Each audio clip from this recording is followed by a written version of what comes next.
to go. Welcome everyone, members of the gallery, people watching on the live stream, councillors, council officers present to the October scheduled meeting of Swan Hill Rural City Council. Swan Hill Rural City Council acknowledges the traditional custodians of the land on which we meet and pays its respects to their elders past and present. Councillor Thornton, would you like to read the opening declaration, please? We, the councillors of Swan Hill Rural City Council, declare that we will undertake the duties of the office of councillor in the best interests of our community and faithfully and impartially carry out the functions, powers, authorities and discretions vested in us to the best of our skill and judgment. Thank you. Please be seated. We have an apology today from Councillor Terry Jennings. Could I have somebody move that that apology be received? Move. Councillor Rogers, second, and Councillor Thornton. All those in favour? That is carried. Thank you. Directors and officers present today: Scott Barber, Chief Executive Officer; Michelle Granger, Director of Development and Planning; Bruce Myers, Director of Community and Cultural Services; Leah Johnston, Director of Infrastructure; Ash Free, Acting Director of Corporate Services; and Sharon Lindsay, Executive Assistant. Welcome. Minutes have been circulated. Councillors, could I have somebody to move that those minutes are true and correct, please? Move Councillor Broad, seconded Councillor Rogers. All those in favour? That is carried. Thank you. Do we have any disclosures of conflict of interest for today's agenda? I've declared one to the CEO, Mr Mayor, Yes. in one of the in-camera items. Thank you. Noted. Mr Free, thank you. Any others, councillors? No? Thank you. Joint letters and reading of petitions. Mr CEO. Thank you, Mayor. We received a road safety petition, councillors, from Lake Boga. The petition was received on Thursday the 2nd of October from Lake Boga Inc. There were 586 names, addresses and signatures requesting that council advocate for a reduction of the speed limit and construction of turning lanes at the intersections on the Murray Valley Highway at Lake Boga. The Murray Valley Highway is managed by the Victorian Department of Transport, or DTP. Speed limit changes are also managed by the Victorian Department of Transport on all roads and are considered on a case-by-case basis. With any of these requests of council can then make a submission to the Department of Transport Planning for decision. Council has already made a submission to the Department of Transport and Planning around the speed limit review at Lake Boga, but we believe this petition will support the application that has already been made. I recommend to councillors that you receive the petition and refer the petition to the Director of Infrastructure for consideration in response to Lake Boga Inc. Thank you, Mayor. Thank you, Mr CEO. Any questions of the CEO in regards to the petition, councillors? If not, could I have a motion? Move. Councillor McPhee. As per the recommendation, Mr Mayor. Thank you, Councillor McPhee. Do I have a seconder for that motion? Councillor Rogers. Do you wish to speak to the motion? No. No? Put the motion. All those in favour? Motion's carried. Thank you. We have no public question time, no request for public question time or open forum. Therefore, we don't need to do anything with standing orders. So we'll move on to agenda item 2.1, the Planning Early Years Infrastructure. Mr Myers. Thank you, Mayor, councillors. As you would have seen, this is quite a large report, and the purpose of it is to present the council's KISP, the Kindergarten Infrastructure and Services Plan, which has been the result of nearly 2 years, probably over 2 years' work in liaising with the state government to determine our kindergarten numbers needs in the future. Also, the report presents background information on the impact of the government's Best Start, Best Life policy, which will require a large expansion of kindergarten facilities. We've also taken the liberty of presenting information about the various council-owned early years infrastructure and also about the project to plan and design a Swan Hill Integrated Children and Youth Hub. So although this is a large report, it's a result of significant research that's taken place over the last 3 years. So it is actually the summary of a number of documents and research and data and community consultations with multiple communities right across the municipality. So I certainly don't plan to go through the whole report here. I'll take it as read. But I will highlight that it summarises all of the council-owned early years buildings. It also outlines the major recommendations that concerning each building, so it provides a pathway for officers over the next few years as we deal with each of those buildings, their needs, the requirements, and also allows council to advocate to the state government for improvements to early years infrastructure, particularly including kindergartens on school sites. So I do commend the report to you and the various recommendations in there, so that over time these recommendations will be popping up in things like budget submissions, in asset management forums as well, all with the aim of ensuring that our community has the best early years infrastructure to meet the needs. This report is mainly about, or nearly all about, kindergartens, but we have thrown in there a couple of other buildings that are relevant to the conversation. So, and you've all had plenty of time to have a read through the report and the presentation that was given recently. So, yeah, the officers concerned should be very proud of this piece of work, and it's good to have them here, and the consultants that we use to actually pull this information together. So I commend this report for noting and alert council that there will be recommendations coming through to ensure that the community, all the way from every single town that has early years infrastructure, is looked after in the future. Thank you, Mr Myers. Any questions, councillors? If there are no questions, could I have a motion, please? Councillor McPhee. As per the recommendation, Mr Mayor. Thank you, Councillor McPhee. Have a seconder for that motion. Councillor Thornton. Councillor McPhee, do you wish to speak to the motion? Yeah, thanks, Mr Mayor. Look, as Mr Myers said, there's been a lot of work put into this, and I'd like to thank the staff involved in that. They've done a terrific amount of work in assisting putting this report together. People have got to understand that council, we don't actually deliver kindergarten services, and I think it's an important part of this report is where we've got some in schools now, and I think that's where it should be going, to have the all the learning years of a child's life right in one facility. That's the ideal situation. It takes costs off council and off the ratepayers. I think this is the first step in that. But obviously we've, in the meantime, till we get to that result, we've got to look after the kindergartens we do have and make sure that we do provide the appropriate service for those families. Thank you. Thank you, Councillor McPhee. Councillor Thornton, do you wish to speak? Yes, please. Thank you so much for the work that's been done in the making of this plan. The briefings and the report itself has given us, and myself as a new councillor, a lot of great information to start to understand this service and the important part that it plays in our community. We are incredibly lucky to have such dedicated and experienced staff in this section of council. And it's been clear right throughout our first year as a council that this is the case, and it's a valued service. I remember how well that these services and how reassuring these services were as a young mother, as a new mother, and as a mother of small children as well. You know, the report does provide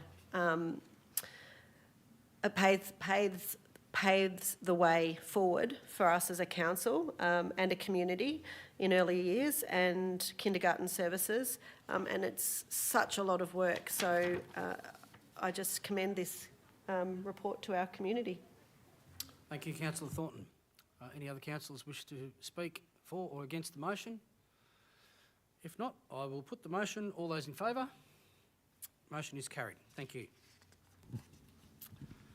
Agenda item 2.3, noting that 2.2, there is no agenda item 2.2 today. We're skipping straight to 2.3. The Swan Hill Rural City Council Youth Strategy 2026 to 2030. Mr Myers again, please. Thank you, Mayor, councillors. Yeah, again, very proud to be presenting the turning the draft Youth Strategy 2026 to 2030 into the new Youth Strategy. This is the latest iteration of youth strategies that have been in place since 2010, following the creation of Council's first youth support service program back in 2008. And again, it's really useful to the community to have this process taking place at the same time as the council plan. So it is great that we're putting this up for adoption today, councillors. There are a number of recommendations throughout that, and again, this has been presented to councillors previously, including some prominent ones such as the position in Robinvale and also the advocacy for a children and services youth hub that was also highlighted in the infrastructure study.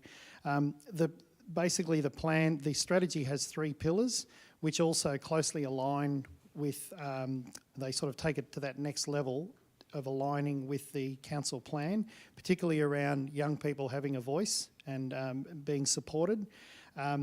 The wellbeing focus of young people as well, which is another, links to another pillar in the council plan, and also something that's always very popular with council, the economic development side of things, so the growing skills and opportunities, so helping with employability, developing pathways, partnerships, all of those sorts of opportunities for young people.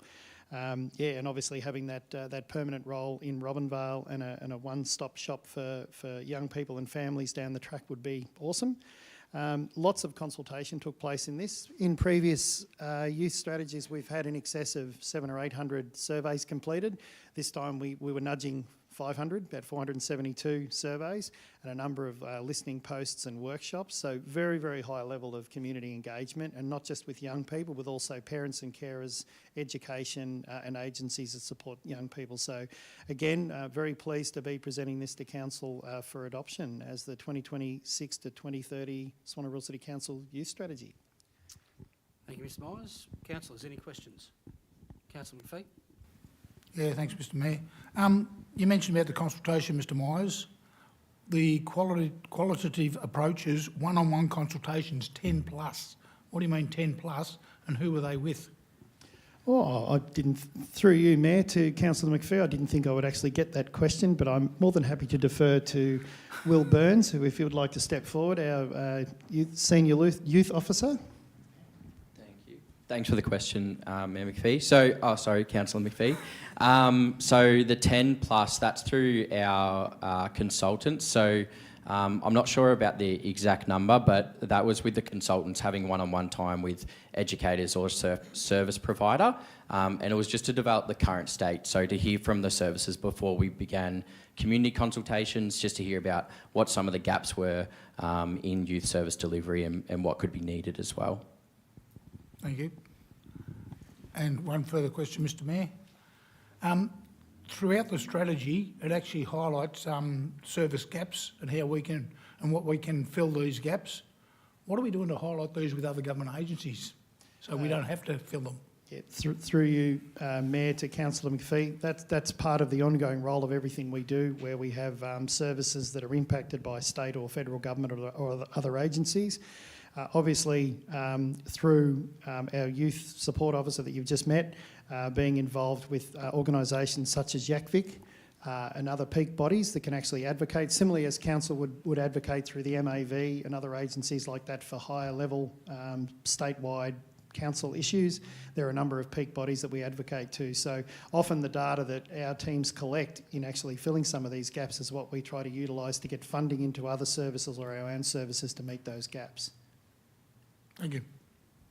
Other questions from around the room? Otherwise, I have a question. Just how long has council been delivering youth services?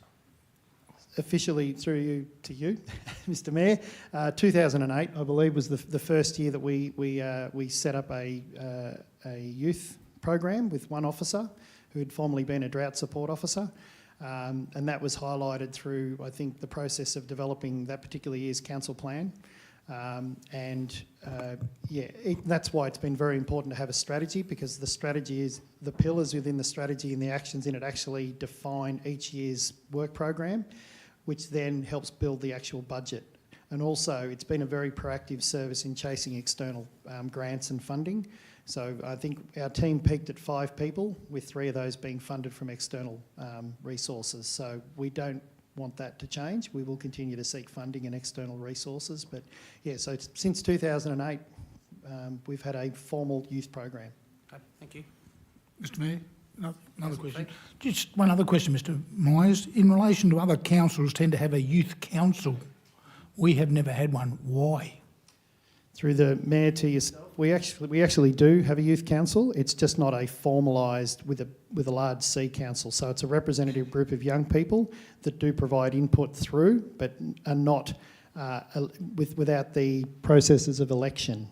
Yeah, and no, that's why I'm asking. formalised. Other councils So- have like a mayor, deputy mayor, and the whole part. Yeah, some councils have a very formal process which aligns with their own council. Some have a very, very, very loose arrangement of like a reference group. And I believe we sit somewhere in the middle. And this group of young people, which is currently called the Novo Youth Council, but I do believe that they're going to be having a bit of a look at reinventing what they do with that group. It is quite a diverse group, and it's also revolves around a lot of co-design. So it's not just turning up and giving ideas, but it's learning about how to run events, how to apply for grants, how to facilitate things. So it's more about, I suppose, empowering young people to have some leadership skills without getting bogged down in the bureaucracy, I suppose is the simplest way to put it. Thank you. If there's no further questions, could I have a motion, please? Councillor McPhee, As per the recommendation, Mr Mayor. thank you. Seconded, Councillor Broad. Councillor McPhee, you wish to speak for the motion? Yeah, thanks, Mr Mayor. Yes, I've been on council since 2008 when the youth strategy started, and I'd like to first off commend the staff for the work they've done in putting this together and the youth that are involved in this. I think it is an important part that we do consider what the youth have to contribute to our community. They are our future leaders. We've got to listen to them, same as we've got to listen to the aged and everyone else. But that's, look, it's a great part of council that's involved down there.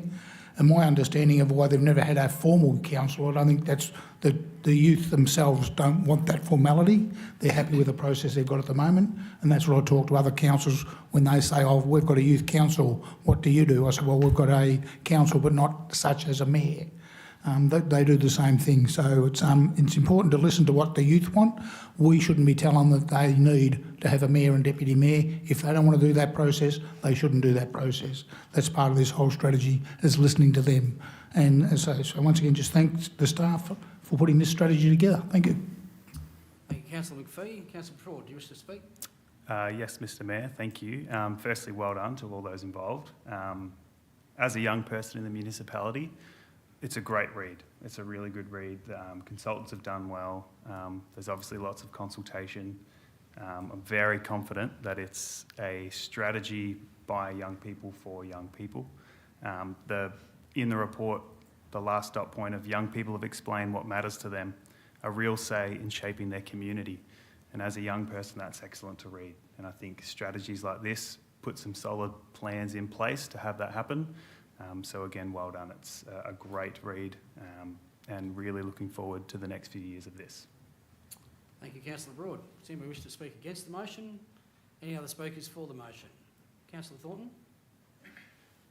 Thank you, Mr Mayor. Reiterate what Councillor Broad has just said, because I absolutely loved looking at this strategy. I think strategies and plans can be fairly tough going in terms of reading, but this one just made absolute sense, and it really spoke to me, in particular the three pillars, empowering voice and leadership, supporting wellbeing and growing skills and opportunity. And I just feel like the engagement that was obviously done really did shine through, and I absolutely support the permanent position that's being recommended in Robinvale. We've been lucky enough to hear from the previous officer in Robinvale who was, exemplified everything that council should be doing for young people in her community, and also obviously the hub, the Children and Youth Hub. Absolutely fantastic, really exciting to see, and look forward to seeing it delivered in our community. Thank you. Thank you, Councillor Thornton. Councillor Rogers, you wish to speak? Thanks, Mr Mayor. I'd like to congratulate the staff on the youth strategy. I think it's a great thing to encourage young people to become leaders and teach them on how the system works. We don't sort of encourage them enough, but the more we do, the better. And I'd love to see some of those young leaders step up into this chamber maybe one day. And the more we can encourage that, the better, to have our young people stay and, have some leadership in our area. Thank you, Mr Mayor. Thank you, Councillor Rogers. Any other speakers? If not, I'll put the motion. All those in favour? Carried. Thank you. Agenda item 2.4, strategic review of the Swan Hill Regional Livestock Exchange. Ms Johnston. Thank you. Through you, Mayor. The Swan Hill Regional Livestock Exchange is located on Carini Street in Swan Hill and has been in operation for over 80 years. It runs sheep and cattle sales on alternate weeks. It's a highly valued service, particularly to our agricultural community. After a budget process which indicated significant losses around the operations of the yards, Council made the difficult decision to undertake a strategic review of the exchange. Council was also very clear at that time that there had been no decision to close the yards, but rather it was the first step in understanding the feasibility of the yards and to be fully transparent about any ongoing investment by Council and the community. Council engaged a consultant to do this review. The review indicated many areas that Council needed to consider. Some of the main feedback in the review indicated that there has been a consolidation of sale yards and privatisation within the industry over many years, a significant decline in throughput over a 10-year time frame for both cattle and sheep, financial losses over a long period of time. The report indicated that a throughput of 100,000 cattle or 500,000 sheep is required to be viable. Current throughput is closer to just over 15,000 cattle and just over 100,000 sheep. The strategic review suggested a range of management and ownership options for Council to consider. These were council-owned and privately managed, lease, sale to a private company, closure or consideration of a regional facility. The review was placed on Council's Let's Talk page, advertised in the local papers, ABC radio, local radio, social media interviews and posts were also undertaken. Surveys were conducted and 470 submissions were received. There was a community forum held at the Swan Hill Club on the 6th of May 2025, which was hosted by the Swan Hill Residents and Ratepayers Association, and a community briefing session held by Council at the Town Hall on the 2nd of September 2025. Additional information indicates that approximately 20 to 22% of cattle and sheep respectively come from the Swan Hill Council municipal boundary, 37% to 48% respectively from New South Wales, and the remaining from Gannawarra, Buloke, Mildura and other councils. The feedback from the community was clear, that Council continued to own and manage the exchange. The most common themes were that the exchange is close to Swan Hill and in a convenient location. The infrastructure is here, so why move it? It enables easy selling of smaller lot sizes. Local employment supports shopping local and local businesses. It's a significant cost to do anything else, which is perceived as a waste of money. Additional travel costs for farmers to take stock further afield. Agriculture and farming are core to the community and need to be supported. There's plenty of parking and socialisation for farmers who can otherwise feel quite isolated. Some other comments included that the sale yards are needed, but supported them to be moved and upgraded, that there wasn't enough car parking in this location, and some comments which implied that Council has an intent to repurpose the land. There are a range of positives and negatives which has been discussed by Council around the various management options, and clearly the preferred option from community is to continue the current arrangement with Council owning and managing the facility. However, due to all the other challenges for Council to manage the exchange, other options still need to be explored that can still deliver the main intent of the community, which is to continue to have a selling facility at Swan Hill. At this stage, an expression of interest process to ascertain whether there are any other interested parties in managing the site could be explored. This enables the yards to continue at the current location, which is what the community prefer, but also relieves the financial burden on ratepayers. An expression of interest process can include a vast range of operational models. Proposals could be a full lease arrangement, where a long-term lease is entered into, where the proponents have full operational and financial responsibility for the facility. A proponent proposed model, which could include a joint venture, consortiums, seasonal leasing. A licensed sale day access, where the proponent may pay a fee per sale day or per head sold, and Council is still responsible for the capital works. If an expression of interest process is unsuccessful, Council then can consider a range of other options. Some other suggestions that have been brought to light include to increase the fees, alternatively to reduce the fees, have different fees for different lot sizes, the frequencies of sales, they could be increased or decreased, to sell only sheep, spelling facilities, transition towards relocation at a new site. Further analysis around these various options would take several months. From a more general perspective, some other factors which Council need to be aware of. The exchange has serviced our region since 1938. It has been an essential community asset and is considered to make a social contribution to those that use the facility in the local community.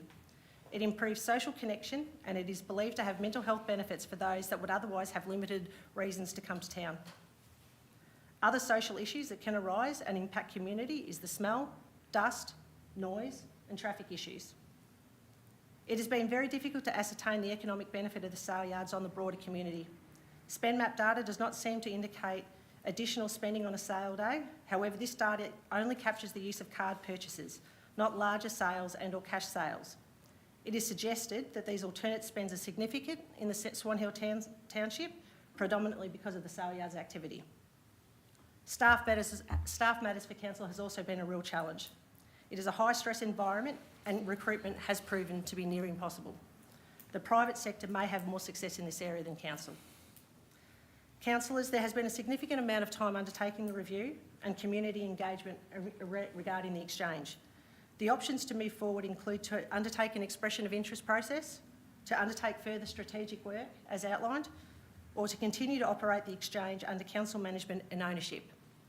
Councillors, the recommendation is as follows, and on screen, that council undertake an expression of interest process to lease or manage the Swan Hill Regional Livestock Exchange. Thank you. Thank you. Ms Johnston. Councillors, are there any questions in relation to this report? No questions? Could I have a motion? Councillor Rogers? Yes, Mr Mayor, I'd like to make a recommendation that the council undertake an expression of interest process to lease and manage the Swan Hill Regional Livestock Exchange. So as per recommendation? Yes. Councillor Rogers? Thank you. Yep. Do I have a seconder for that motion? Councillor Englefield. Councillor Rogers, do you wish to speak to the motion? Thanks, Mr Mayor. There's not much Ms Johnson hasn't said. She's done a great job of it, and it's certainly gone out to the community, and we've certainly heard loud and clear what the community want about the Regional Livestock Exchange. So if we can find any alternatives out there to improve it and make it better, and it's been mentioned to me quite often that there are some other examples about that are working quite well, particularly Oyen, and Seymour was another one. And if we can explore what they do and see if there's any expressions that come back to us to help it improve it, well, I'm 100% in favour of that. Thank you, Mr Mayor. Thank you, Councillor Rogers. Councillor Englefield. Thank you, Mr Mayor. Just to support Councillor Rogers, this is a significant strategic review that's been undertaken here, and there's been considerable time from council and also a significant number of residents that are particularly interested in this, and this is probably obviously the logical next step from council's point of view to explore whether there are some other more appropriate management options. So let's put it out there and see if we have some takers. Thank you, Councillor Englefield. Do I have any speakers against the motion? Does anybody else wish to speak in favour of the motion? Councillor Thornton. Thank you, Mr Mayor. I'll support my fellow councillors in this motion to go to an expression of interest process to lease or manage the exchange, but with some strong caveats. I'm absolutely opposed to the closure of the Swan Hill sale yards. Agriculture is a key sector in our local economy and the exchange is a valued service. It is clear from the engagement process undertaken by council that the Swan Hill community want it to stay. By far and away the most popular option, as pointed out by Ms Johnson, the most popular option for those who participated in the engagement was for the Regional Livestock Exchange to remain under the current management arrangements. As a primary producer, I understand how vital it is to have a variety of selling opportunities. The trend towards direct buying and consolidation of sale yards hasn't always favoured producers. Throughput will always fluctuate, as it is the way with agricultural enterprises. We all know that markets, weather and climate will continue to impact this. COVID clearly had a big impact on the livestock exchange, with throughput going down, but it is extremely pleasing to see that the recent uptick has been noted. The Swan Hill Regional Livestock Exchange is a feather in our bow and part of Swan Hill's diversity and prosperity. Strengthening our offering as a service centre, allowing smaller operators and part-time farmers to make a go of it, and adding to and driving economic activity. Our border location and proximity to livestock from the Southern Riverina has also been a positive in terms of sustainability and viability for our exchange. But the strategic review can and should be a driver of energy, imagination and conversations towards making our exchange efficient and effective as possible. I encourage all of the users and community to be part of the engagement that will determine its future. And I look forward to seeing where the expression of interest process lands, working towards the betterment of the livestock exchange so that it continues to be an important part of our local economic fabric well into the future. Thank you, Councillor Thornton. Do I have any other speakers in favour of the motion? No other speakers. I will put the motion. All those in favour? Motion is carried. Thank you, councillors. And thank you, Ms Johnston, for the update on the extensive report. Agenda item 2.5, Swan Hill and Robinvale Drainage Strategy Adoption. Ms Johnston, your report, please. Thank you. Through you, Mayor, I'm really pleased to present the Swan Hill and Robinvale Drainage Strategy for adoption. This project involved the modelling for each township to evaluate the performance of the existing drainage systems and to identify solutions for any flood mitigation. After significant engagement with community, the document was developed and verified that the modelling replicated community views as to what was being seen in the field. The strategy identified a range of issues from flat terrain, undersized pipes, blocked drains and pump operations. Of the many issues identified, solutions have also been proposed to minimise stormwater impacts.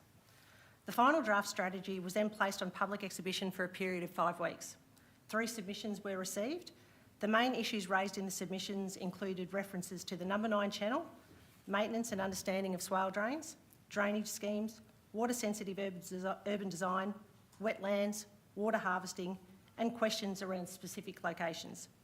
These submissions did not necessitate any changes to the actual strategy itself.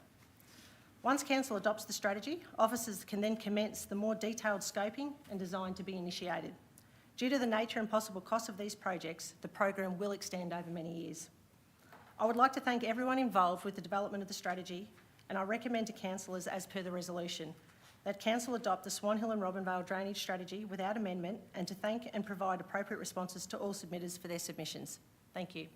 Thank you, Ms Johnston. Councillors, are there any questions in relation to this report?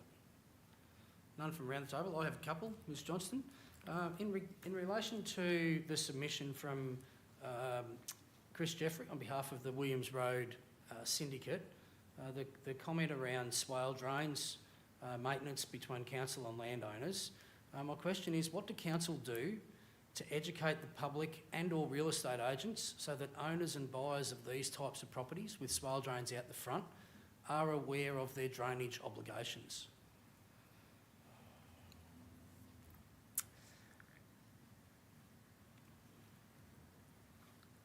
Thank you, Mayor. I'm trying to formulate the best response to that. It is a very difficult challenge. Obviously, drains or driveways and the culverts underneath people's driveways are the responsible of the adjoining property owner. And generally, I would think that most people are aware of that. The swale drain that's in between driveways is the responsibility of council. However, what actually tends to happen and what that submission is, and through conversations that we've had, is that people tend to, unfortunately, fill those types of swale drains inadvertently, probably for the ease of mowing, which can obviously then cause a problem for the drainage system. When council doesn't go out and look for those sorts of issues, however, when there is a drainage problem that arises, that is then when we would engage with the property owner directly and make them aware of their responsibilities, that you cannot fill the swale drains, and often that's when the conversations tend to occur. Okay, good, thank you.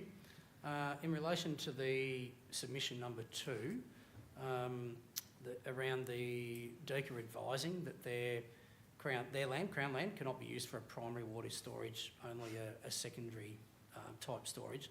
So in the case of, for example, the current development at Heirloom Estate, that would be considered the primary storage, and therefore a storage on the racecourse facility, as has been proposed here, would then become a secondary storage. Is that correct?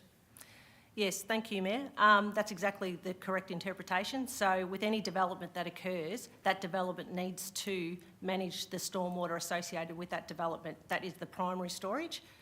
The secondary storage in this instance, which is being what you're referring to, is at the racecourse. Obviously, that's on Crown land, and that would still be subject to the approval of DECA and obviously any associated costs. But it will not be. It can't. The water cannot be diverted from a private development onto that land as the primary source. It's only as a secondary purpose. Yep. But the primary source, as part of the the drainage basin in the development is actually the primary source. The Yep. secondary source would potentially be a potential facility at the racecourse. That's correct? That's correct. Yeah. Thank you.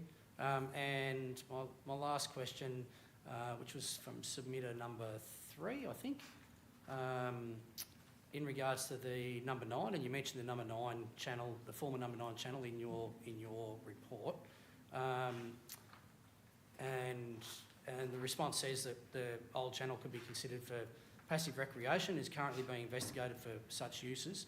Just wondering how that project is progressing. Obviously, I'm aware of the project. Just wondering how that project is progressing. Through you, Mayor, there is some work. Obviously, resourcing has been challenging at the moment. However, it is something that is progressing in the background.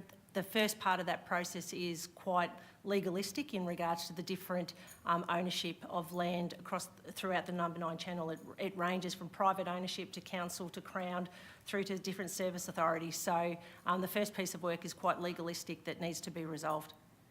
Great, thank you. If there's no other questions, can I seek a motion? Councillor McPhee? As per the recommendation, Mr Mayor. Thank you, Councillor McPhee. Seconder, Councillor Rogers. Councillor McPhee, wish to speak to the motion? Yeah, thanks, Mr Mayor. Look, this has been a great deal of work done, and it just shows, look, unfortunately, Swan Hill, we are very flat, and that makes the drainage issues a big problem up in our area. When you get hills and that sort of thing, you don't have to worry about it because gravity takes over. We don't have that luxury in our municipality.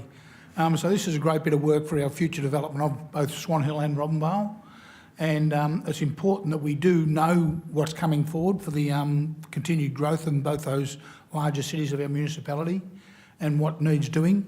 Some of the projects that have been highlighted are very extensive in cost.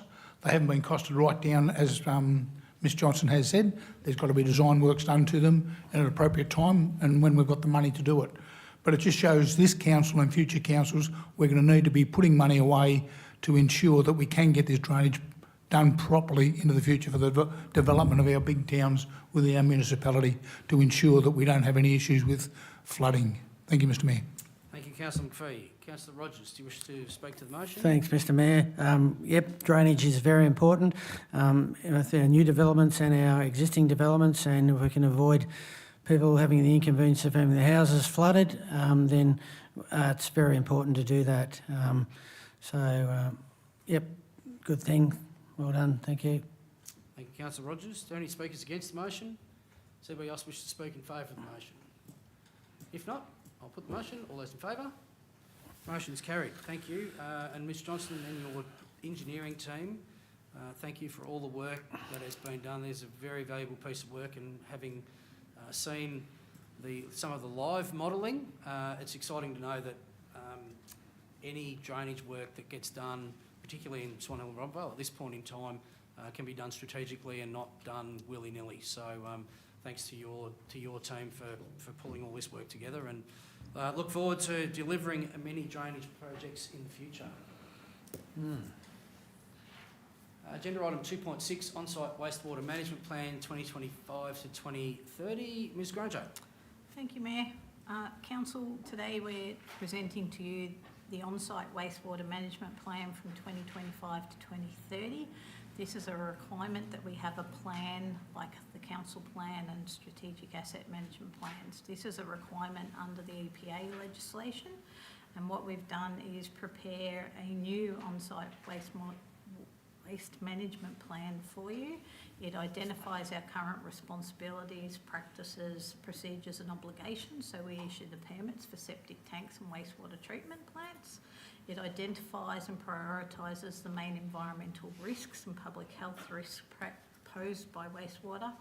It seeks to improve and help and enhance protection measures, including education, and assist with long-term planning and development of unsewered areas in the municipality. We've taken a risk management approach in preparing this plan, and the three main risks identified are missing and incomplete data, in that we don't know where every septic system is located. Townships, we'll look at townships with historically small housing lots, because we know all our small towns largely aren't sewered. Therefore, we have some risks with containing wastewater within boundaries on small lots. And lack of community understanding on what a landowner's obligations and risks are to manage their systems. So we're focusing for the next 4 years on improving information management, education and awareness, regulatory management and strategic management, collaboration and review. We went out for a month's community consultation. We engaged with plumbers, with land capability assessors, with the general community. We received 11 submissions, and we are quite engaged with the Warrandyam community and Warrandyam Progress Association, so we received a submission from them. The written feedback was generally positive and agreed with the approach we're taking. We also consulted the other service authorities who are responsible for water management, wastewater management and sewering of towns. They all supported our plan, so we're seeking that council adopt this plan to guide our work over the next 4 years. Thank you, Ms Granger. Any questions, councillors? If not, could I have a motion? Councillor Thornton? Happy to move as per the recommendation. Thank you, Councillor Thornton. Do I have a seconder for the motion?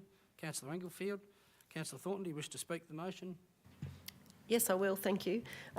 Thanks to Ms Granger and the council officer who's given us a number of briefings on this report.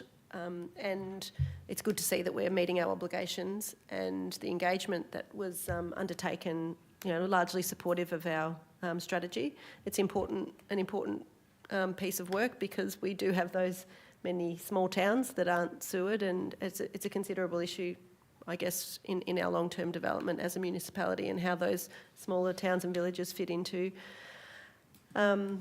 our progress, I suppose. So I think it's a great thing to get this strategy up and going so early in our council term. So recommend it to our community. Thank you. Thank you, Councillor Thornton. Councillor Englefield. Yeah, just to say that it's the document's important to support the appropriate use of wastewater in where there's not reticulated sewage, which is outside of pretty much Robinvale and Swan Hill, basically, and that's everywhere else. So for those that have existing systems and then any new systems, as the municipality develops, this will be a very good guiding document. Thank you, Councillor Englefield. Do I have any speakers against the motion? Anybody else wish to speak to the motion? If not, I'll put the motion. All those in favour? Motion is carried. Thank you. Agenda item 2.7, Council Instruments of Delegation Review. Mr Free. Thank you, Mr Mayor. So Council has significant decision-making powers, duties and functions from the various acts and legislations that we have to follow, and to enable this decision-making to be efficient and effective, these responsibilities are reported in this Instruments of Delegation. So in the 12 months following a council election, council has to review these Instruments of Delegation and reporting on the certain powers that are passed on to the relevant staff, relevant levels of staff. So included in this report, we've got the S5 section, which is the delegations reported from council to the CEO, S6 being from council to the council staff, and S18, which is from council to the council staff as designated under the Environmental Protection Act. So these delegations are obviously reported in those listings, and as part of the legislative requirements, the reviews that have been undertaken in the 12 months have obviously been assessed also to make sure that any of the legislative requirements are then also reported into our delegations.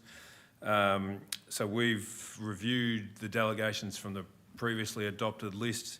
The exec team have reviewed them also, and they're now presented for council to adopt the instruments of delegations as they're presented, or to make any amendments to those delegations included in those lists.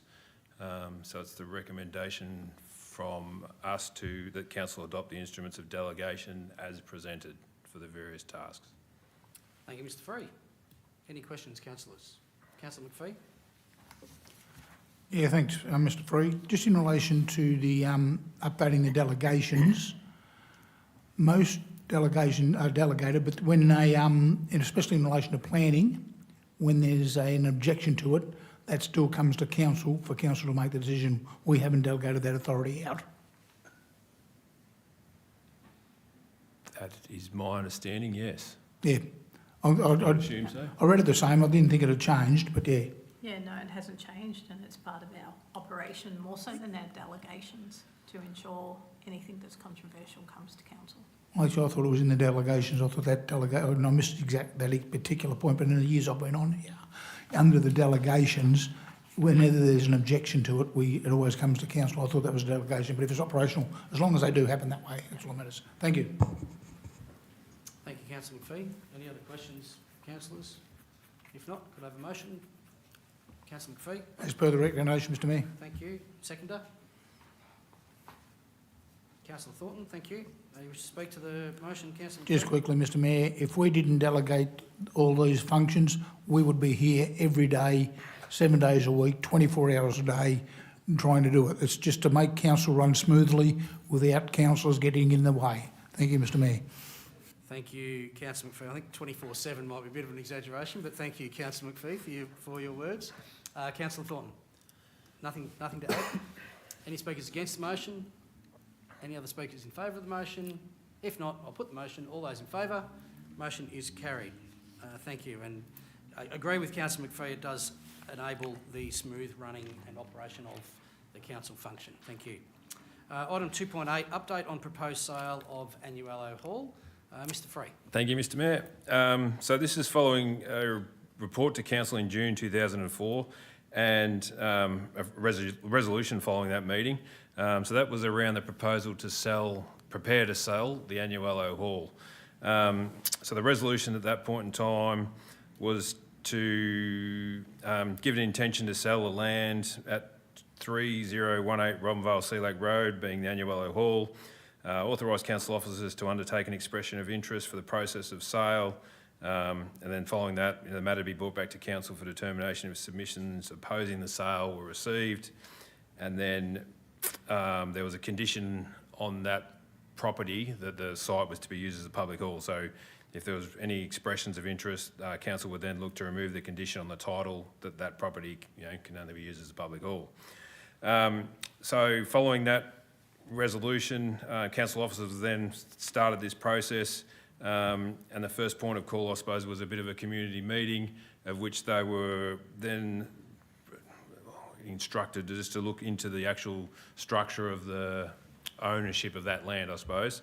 So as it turns out, council's a bare trustee of the Annuello Hall. So in that regard, it must act in the best interests of the beneficiaries in this case. So the beneficiaries at this point in time are quite unclear, not exactly sure who they are. And then so some further work's been done, some investigation as to how this process could be handled, and we're talking legal ramifications here. So there's two options being put to council today, is to rescind the original resolution from June 2014 and retain the Annuello Hall in its current condition, or amend the resolution to authorise the Chief Executive Officer to apply to the court for a variation to the trust deed, enabling a more suitable trust structure and potential closure of the trust, subject to confirmation that no identifiable beneficiaries remain. So I suppose option one returns it to business as usual. It remains a public hall. We'd hope for some use of the hall. Obviously, we continue on with the maintenance that might be required, although I believe there's no further upgrades or anything planned for the immediate future of the hall. And then option 2 proposes the amendment to the trust deed. There's been some investigation as to what this might cost us. So we're looking at between $10,000 and $15,000 to look at amending the trust. Current valuations on the hall are significantly less than that, so I don't think we would be recouping our money for going through this process. So, the recommendation is to rescind the motion and return the Annuello Hall, retain the current Annuello Hall in its current condition. Thank you, Mr. Free. Are there any questions, councillors? Councillor McPhee. Thank you, Mr Mayor. The original resolution, what year was that made? 2024. 2024. Yep. And my understanding of it was that there was someone interested in purchasing the hall at that time. I believe that's the case, yes. And that being the case, I have concerns. What is the intention of council to do with the hall if we retain it? Well, it would just remain in its current form, available for hire if required. Well, obviously it's not a state of hire. Does it leave a risk to the council having a facility that is, well, let's say derelict, because that's what it really is, just about, and this person was going to reinstate the hall? Does it provide an insurance risk to it if someone goes on that property and gets injured? Well, through Mr Mayor, we wouldn't be able to sell it to that interested person because we are the bare trustee sort of thing. So Yeah, but we if we went through the process, we would be able to. As it stands now, is it a risk to council to leave the building there if someone goes onto that property and gets injured? Well, it would be insured under our building. So, yeah, it's a risk. So, Correct. our insurance would have to cover it. Yep. All right. It'd be included in our list of properties. And at some point down the track, we may choose to sell the hall and go through this process. Obviously, everything goes up, so I'm expecting if we were going to do that in the future, legal costs would be even greater than they are now. Is that fair to say? Potentially, yes. Thank you. Depending on the process to go through. If we can't identify any beneficiaries, it might be a simple process. Why do you say it's a simple process if you can't identify beneficiaries? If you identify them and they rescind their right or their obligation, it makes it no different, does it? If we can identify them, yes. Thank you. Any other questions, councillors? I've got just one. Are we aware, as Councillor McPhee pointed out, the original motion was because we had an interested party in purchasing the hall. Are we aware if that interested party is still an interested party? I'm not aware, no. Not I aware? couldn't Don't tell know. you. Okay, thank you. Councillor Ringfield? Just a quick question, kind of along those same lines. If sometime in the future we were still to decide, council did still to decide to dispose of the building, they would have to go through the unwinding of the trust process. And so I'm unclear as to whether that could be a simpler process in the future. Is there some, or why would it be? Is there any particular reason why it may be different? Well, because the bare trustee is supposed to act in the best interests of the beneficiaries. Yeah.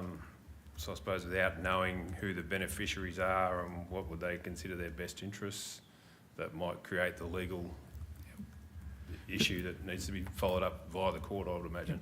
But I suppose, well, it's not quite, but I suppose regardless of the scenario at the time, the trust issue still needs to be resolved before the building can be disposed of, if that was the wish of council.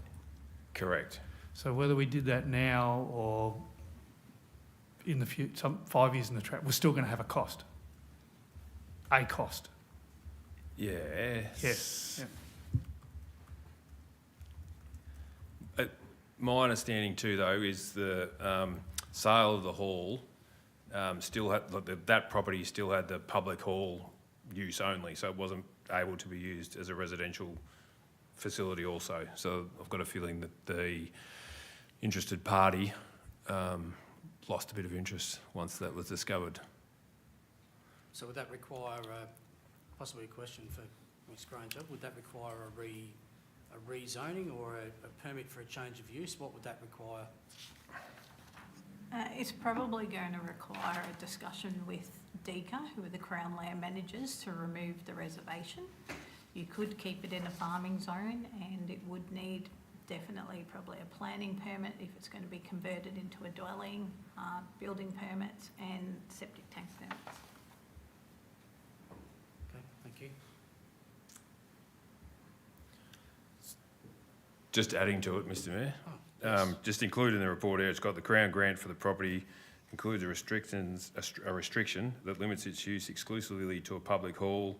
Under the Swan Hill planning scheme, the land is zoned for farming and is subject to both a bushfire management overlay and a heritage overlay, which applies to the hall. The site is also within a designated bushfire-prone area.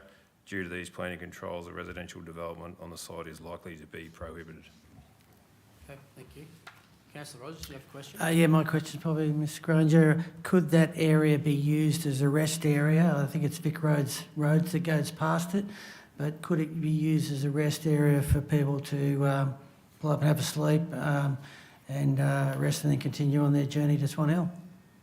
Well, that's always possible if council is prepared to take that on, but then you would need to budget for maintenance, maybe upgrades of the building as well. Yeah, so we could would we offer it to Vic Roads for that land?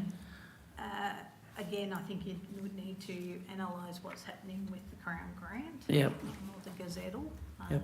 So it's not an easy, straightforward process. No. And whenever you're dealing with the government, they're unlikely to want to take an asset back. Yeah.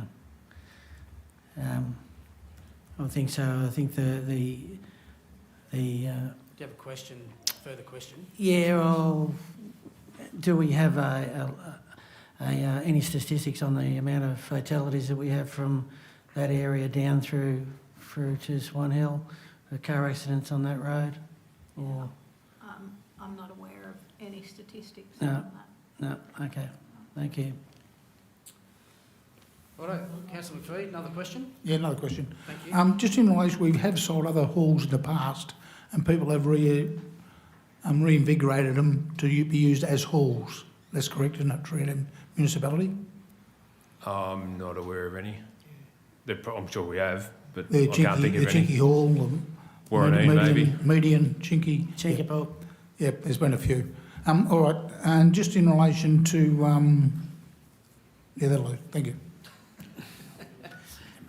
Righto, I think all the questions are done. Do I have a motion, councillors?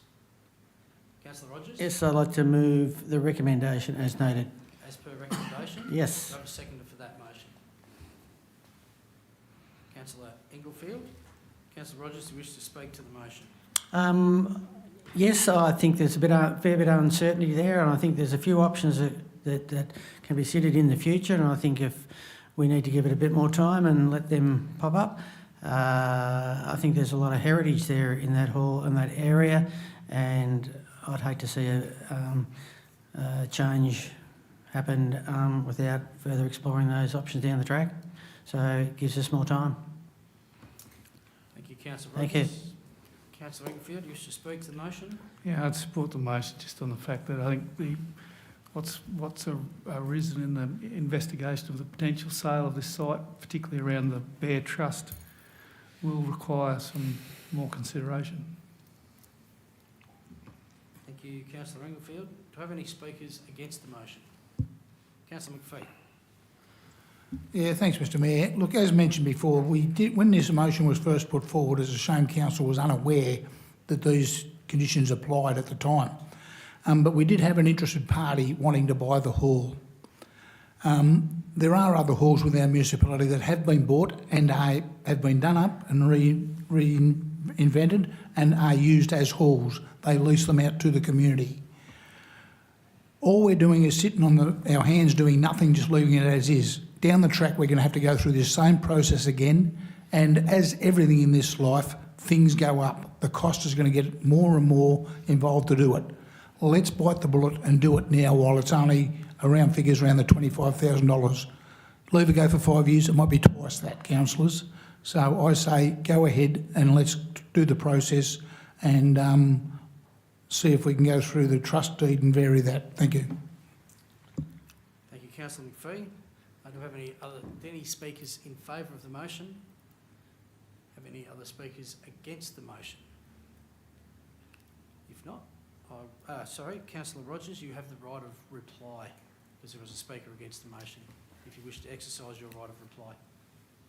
I trust in the staff have come up with a good resolution here or recommendation, and yeah, I'd like to explore it further down the track, and I just think it's got some historic significance there, and I'd hate to see it knocked down or changed, and it just gives the people in that area more time to consider what they can do with it. Thank you, Councillor Rogers. With that, I will put the vote. All those in favour? Those against? Motion is carried. Thank you, councillors. Thank you, Mr. Free, for the report and answering a number of difficult questions. Thank you, Mr Mayor. Agenda item 2.9, Service Performance Report 2024-2025. Mr. Free again. Thank you, Mr Mayor. So presented is the Service Performance Report for 24-25. This includes the prescribed local government performance reporting indicators, and also a compilation of our best value, quality and cost standards included in the report.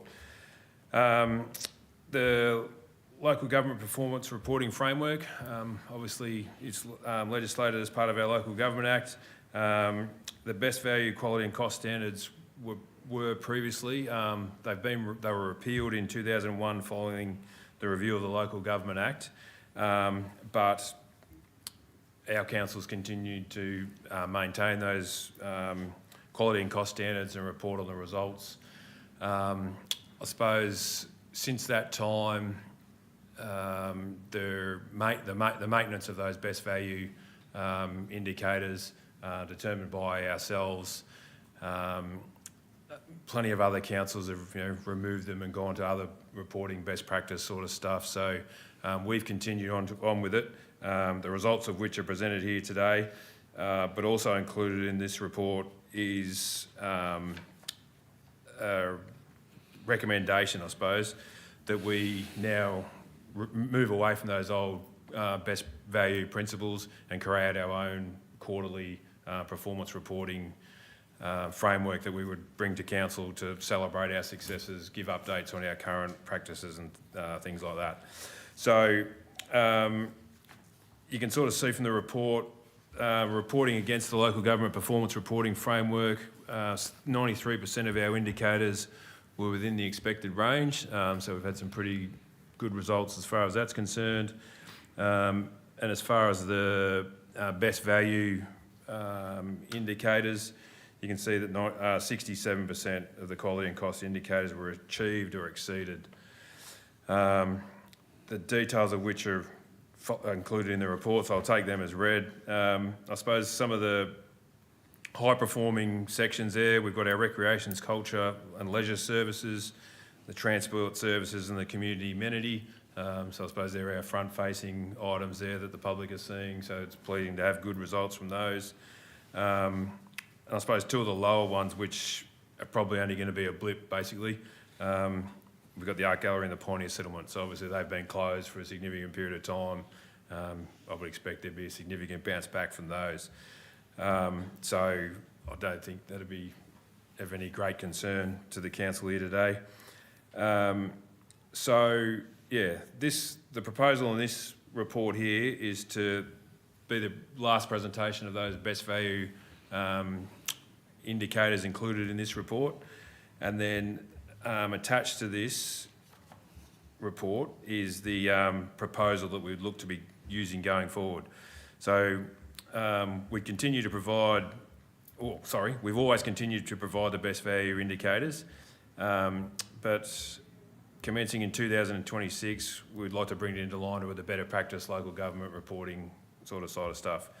So we've got a table there that so we're basically proposing that each quarter a report would come to council with these included items in each report. So it'll be a full-on report covering all those areas for us to then celebrate our successes, give updates on projects, those type of things. So you can sort of see there, the September quarter would include a performance report with our highlights, particularly budget, major projects, development and planning, and then the December quarter would then include some of the local government performance reporting, audited statements to give a 6-monthly update. Now, we're only obligated to do it every 12 months, the annual report, but we're sort of seeing a lot of other councils giving the 6 months updates. So, you know, and it's good information for the community to give a bit of a rundown on where we're at and how we're performing. So, so doing that, you know, we would expect that, you know, it improves our transparency, our accountability and decision-making sort of reporting on the stuff that we're doing throughout the year, rather than having to wait every year when we adopt the annual report. There's a bit more information going on throughout the year. So, take the report as read. Happy to answer any questions. So our recommendation is that council note the results of the service performance report for 24-25. It approves the release to the community, the service performance report, approves the discontinuance of this report in its current format, and then adopts the proposed reporting schedule that we are proposing going forward. Thank you, Mr. Free. Thank you, Mr. Mayor. Any questions, councillors? None from around the table. I've got a couple. Page 534 of the report, Mr. Free. Yep.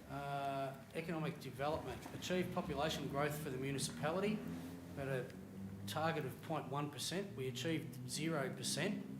I'm just curious, given that we're told we're meeting our housing targets, we're building more houses, we're making more accommodation available, why isn't our population actually growing? And what are council, or probably our economic development unit doing to improve this metric?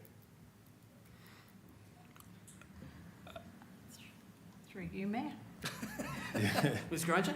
Yeah.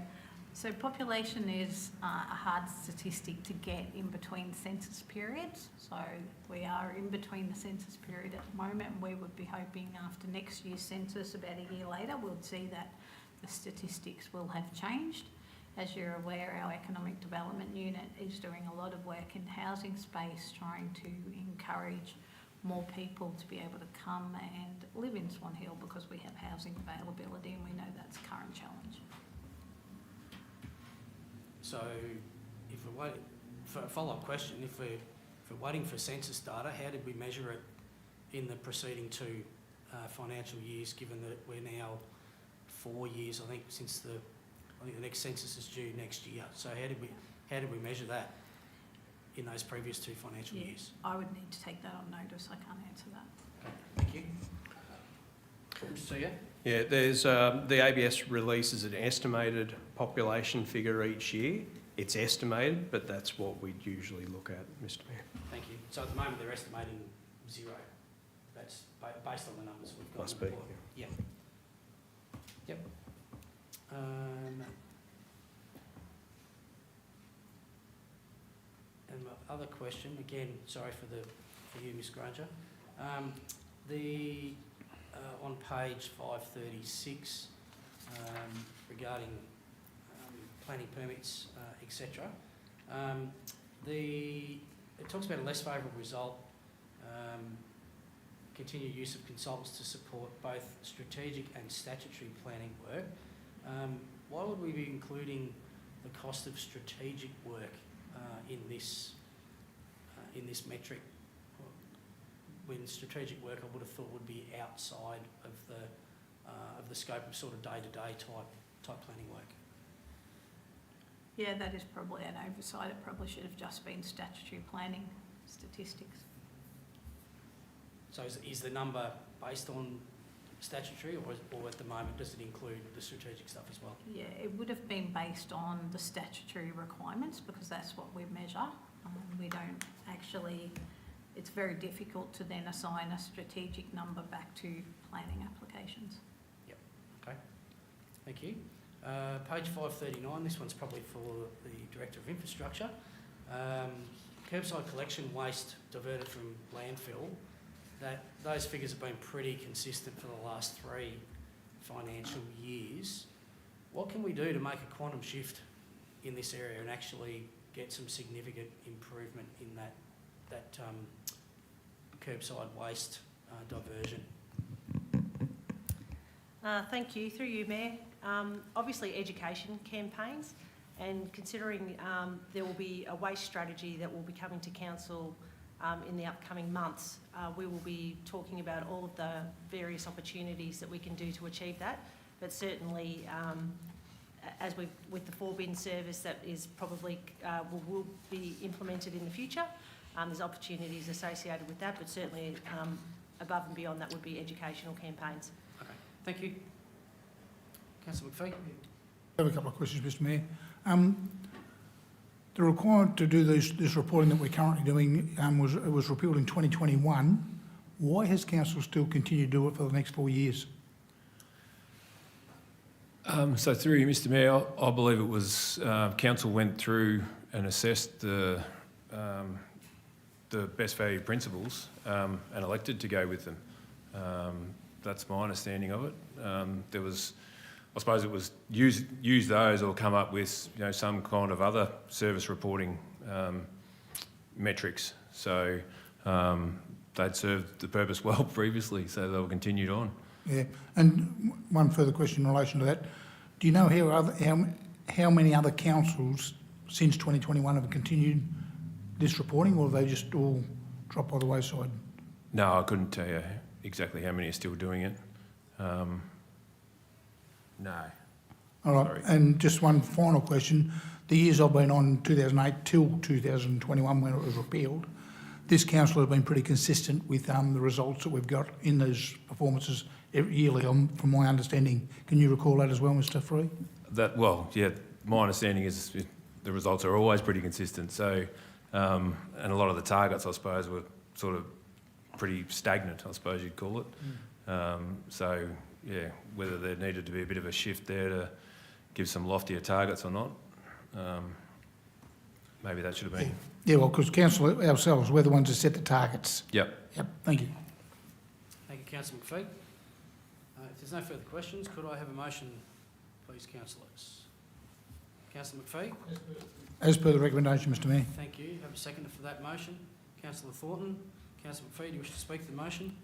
Yeah, look, it is a difficult reporting process to go through since it's been repealed since 2021, and what we're proposing to move forward from this point forward, I think would make more interest to the community and a lot easier reading for them to understand how we're performing against our council plan. And it's also, there's other things in there, such as our major projects update report, which is coming in, and our planning side of things.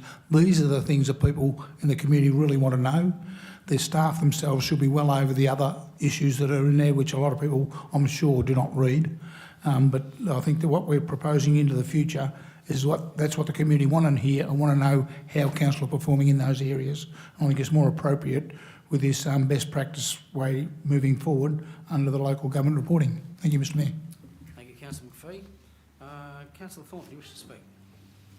Thank you, Mr Mayor. Yeah, I mean, obviously it's so important that council continues to deliver the highest of service standards for our community, and in doing so, hopefully drive the growth and prosperity that we're looking for. But I am happy to move towards the recommendation of best value, a recommendation away from best value service performance reporting, and toward a new combined and comprehensive quarterly performance report. Because I've seen in the last 12 months as a new councillor Reporting takes up too much of our time. It's a lot of work for officers to be reporting and a lot of time for us to be reading reports. I think the new arrangement will find a better balance, informing councillors and community adequately, particularly on the legislative and statutory requirements, but reducing over-reporting. This will give us all more time to do the important work of council, explore opportunities and fix problems.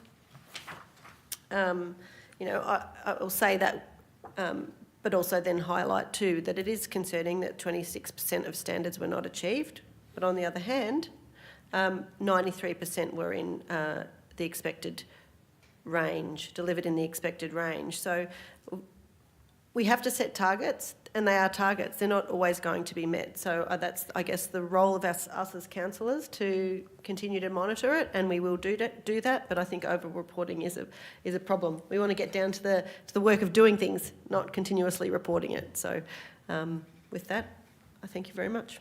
Thank you, Councillor Thornton. Any speakers against the motion? Anybody else wish to speak to the motion? If not, I'll put it. All those in favour? Motion's carried. And thank you again, Mr. Free, for the work and the report. Moving on to agenda item 2.10, the annual report. A busy day for you, Mr. Free.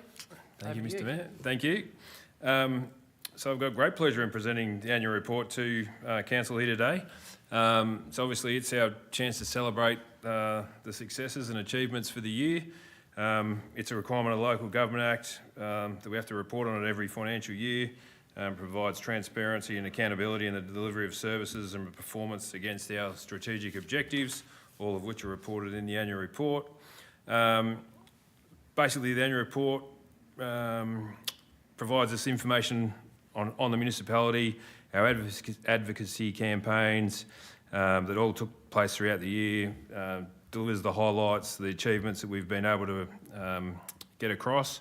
It details our projects against the council plan initiatives as to how council performed in that regard. It also includes a report of operations, which sort of is going off the service performance indicators, but it reports against the local government performance reporting framework, but also reports against our performance of budget, how we've performed in that regard. Most importantly, we received an unqualified audit opinion for the financial statements, so included in the annual report are our financial statements for the year. Most people would head straight to the result, so we're reporting a surplus there of $7.5 million for the year, but we've sort of indicated earlier that result is inflated pretty much due to a prepayment of grants commission that we received at the end of June, so that was $4.8 million, which is basically funding for the 25-26 year, and also $2.5 million worth of unspent grants, so they're included in that financial result also. Also included in the financial statements is our capital work statement, so I think this is quite an achievement here and something we should celebrate. We completed $27.7 million worth of capital works for the financial year, which is easily $10 million more than the prior year.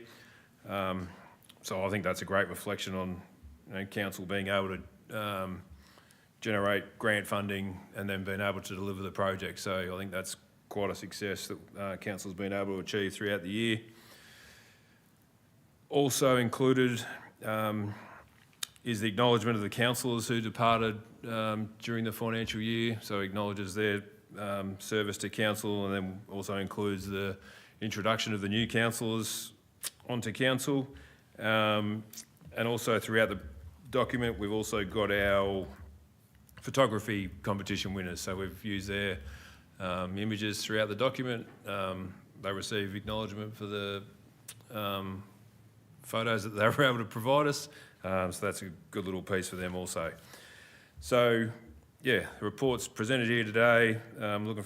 Hoping that council endorses and approve the release of the Swan Hill Rural City Council annual report for 24-25 to the community. Thank you, Mr. Free. Any questions on the report, councillors? If not, could I have a motion? Councillor Rogers? Thank you. As per recommendation, Mr Mayor. Thank you. Have a seconder for the motion. Second to Councillor McPhee. Councillor Rogers, you wish to speak to the motion? Just that if we've spent $10 million more for the community and got some great services and facilities out there, that's well done, and I'm very happy with that. Thank you. Thank you. Councillor McPhee, you wish to speak to the motion? Yeah, thanks, Mr Mayor. Look, it does show there's been a lot of work done over the previous 12 months in relation to the council plan. This is a culmination of what has happened over the 12 months. It is a big read for people, but I think if you just hit the highlights, as Mr Free has mentioned, there's been a lot of great work done in that time. And all the staff need to be congratulated on the efforts they've put in to be able to deliver those projects and do the work and keep council going. So I'd like to, on behalf of all the councillors, Mr CEO, if you could pass that on to the staff, they're the ones that make this plan come to fruition. We put it at a strategic level as councillors, but it's the staff that actually implement it, so they need the pat on the back for the work that they've done throughout the last 12 months. Thank you, Mr Mayor. Thank you, Councillor McPhee. Do I have any speakers against the motion? Do I have any other speakers in favour of the motion? If not, I'll put the motion. All those in favour? The motion is carried, and I would like to endorse Councillor McPhee's comments, Mr CEO, and other staff that are in the room as well for the report.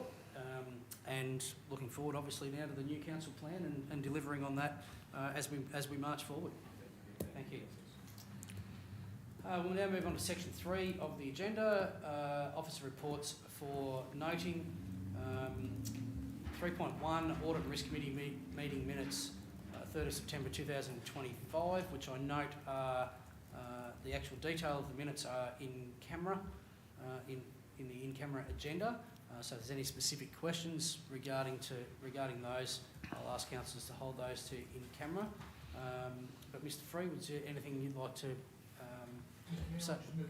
Just move it as per recommendation. Thank you. Second. Seconded, Councillor Rogers. Nothing to say. Thank you. All those in favour? Yeah. Motion's carried. Thank you. Section 4 of the report, decisions which need action ratification, sign and seal. Mr CEO. Thank you, Mr Mayor. These have been approved as per delegation and they're taken as read. Thank you.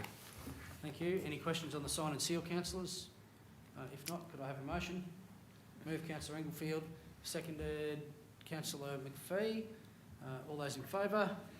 Motion's carried. Thank you. Councillor briefings, record of attendance and agenda items. Are there any comments there? Councillors, happy with the report? Have someone to move that, please? Move Councillor Broad, seconded Councillor Englefield. All those in favour? Motion's carried. Thank you. We have no notices of motion in section 5. Are there any foreshadowed items, councillors? No foreshadowed items. Do we have any urgent items not included in the agenda? No urgent items. So we will move on to section 8 to consider and order on councillor reports. And I'll ask Councillor Thornton to lead the charge. Thank you. Thank you, Mr Mayor. I will just provide a brief report. My highlight for the month was delivering a report to my fellow councillors. As the Central Victorian Greenhouse Alliance delegate, I am grateful to have the opportunity to represent council and be part of this important organisation at a time when climate change impacts are clear and impacting our community. It was also wonderful to attend the Warraneen District Progress Association annual general meeting, a dedicated and caring community in my very own backyard. And finally, I attended the final planting as part of the Swan Hill Urban Riverfront Enhancement Project with my favourite community group, Swan Hill Sustainability Group. It's been a busy month and really enjoyed my work as a councillor. Thank you, Councillor Thornton. I will note that even though Councillor Jennings is an apology today, that he has tabled his report, so that will be included as part of the minutes. But we'll note that he definitely enjoyed his day out at the Menhingtang Racing Club, and I thank him for his representation on behalf of council up there on that day. Councillor Rogers, your report. Thanks, Mr Mayor. On the 30th of 10th, I attended the Visitor Comfort Centre's 60th anniversary of years of service. And it's I get a buzz every time I go down there, the passion, they're there to help people. There's people come in there for showers and things. Unfortunately, it does need a bit of a touch-up, but I'm hoping that we're going to get a report in a few weeks on something that might be good good for the Comfort Centre. So that was good, and noted a few things of the bit of maintenance problems that needed to be attended to down there. I was fortunate enough to have a couple of weeks off, and I had trouble taking my council hat off because I had to explore and look at things and see what other people have got in their municipalities that we haven't got. I attended the Elmore Field Days, which was amazing, the amount of people there and the amount of wealth that brings into that community. I can't help but wonder, and I'm going to be asking some questions, why haven't we got one of our own when we've got them either side of us? And I think that's something that, I'd like to explore in the future of having our own field day. Another one I attended was the Bathurst racing event on my holidays, and it was amazing. And I have to draw a couple of comparisons there because we have a racetrack too. And back in '63, there was a fellow that said, let's have a racetrack around Mount Panorama, and they all booed him down and said, no, it's never going to be nothing. Well, 91,000 people attended that racetrack over a 4 or 5 day event last week. There was helicopters there of F-16 aeroplanes, F-35 aeroplanes, helicopters you wouldn't believe. 7,000 campers there spending an enormous amount of money. And I really thought, well, we've got a racetrack. Can we do better? And I think we can. And something that I'd like to explore down the track too. Also, I took particular notice of while I was away, the PS Melbourne journey through Swan Hill, and I actually put a video up of the PS Melbourne going through with the pipe, which was absolutely fantastic. Thanks to the council and the staff and getting the paddle boat out there to join it together.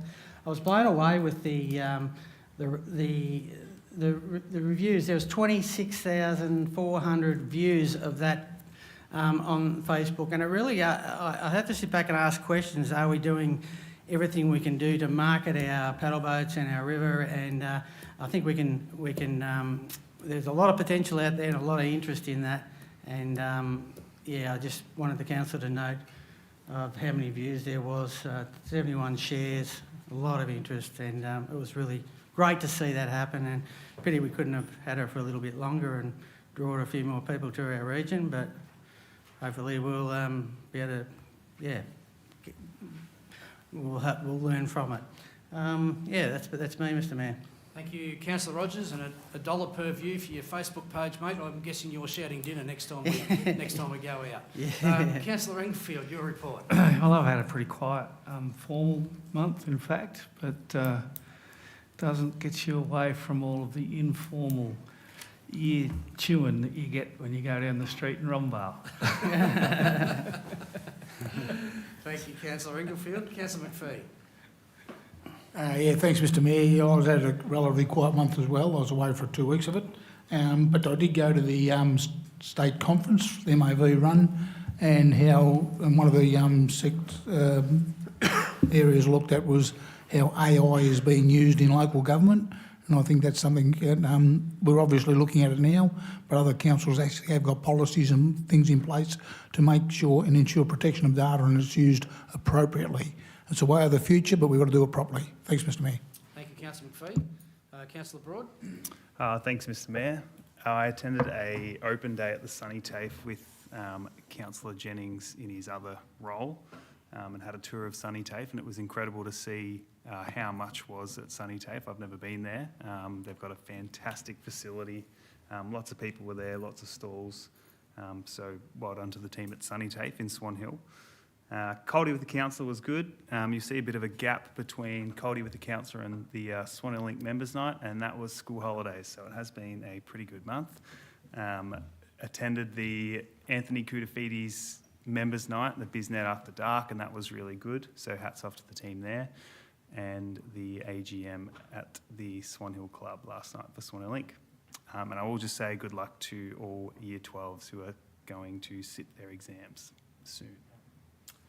Thank you, Councillor Broad. A couple of things from my report. Jumping back a month to when Senator Jana Stewart was in town, and I thank her for her visit and her office for enabling a meeting that I had whilst I was in Canberra for the Regional Australia Institute Summit with Christy McBain's Minister, Federal Minister for Local Government, her senior advisor, so I was able to bring a couple of items, in particular the Swan Hill Bridge, make sure that was at the forefront of all discussions going forward. So I thank Senator Stewart's office for organising that meeting.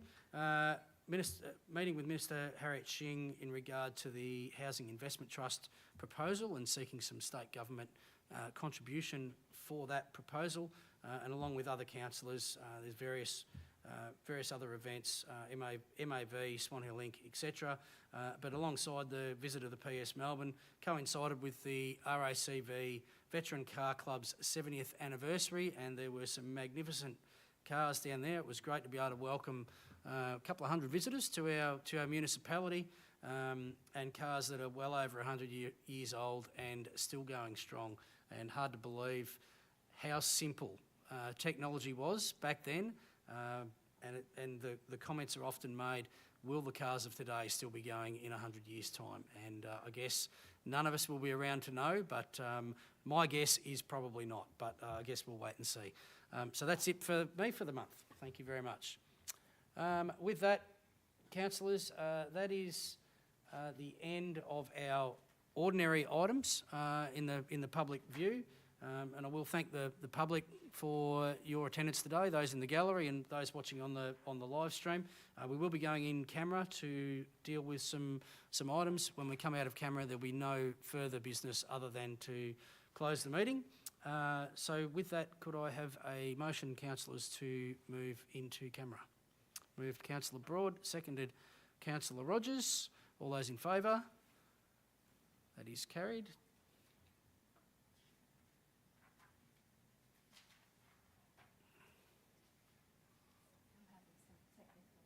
Having some- Yeah, I